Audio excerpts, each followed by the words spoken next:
My name is Tom Willett, and I'm an associate professor in biomedical engineering.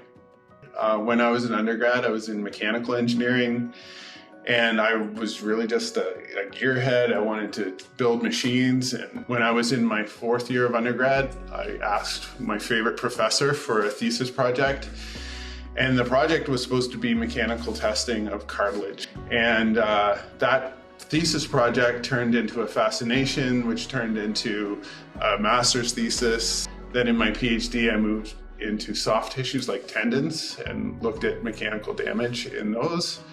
And then I needed a job when I finished my PhD, and there was a job opening at Mount Sinai Hospital in Toronto to study bone.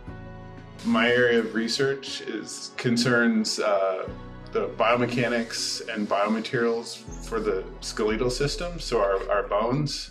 So we study the mechanical properties of bone tissue and how they degrade with aging and disease, and the mechanisms of how that happens. We have a couple of really exciting projects in the lab. One of them has to do with how our cortical bone, which is the thick shell of the femur, and so we're dealing with the fracture of the dense cortical shell in long bones, trying to understand the mechanisms by which the bone material resists fracturing and how the collagen changes its shape and unravels actually as a result of fracture. And the other project we have, we've been working on for quite a while, is 3D printing of biomaterials that we produce in the lab in order to be able to replace sections of a patient's bone that might be missing due to trauma or cancer resection, things like that.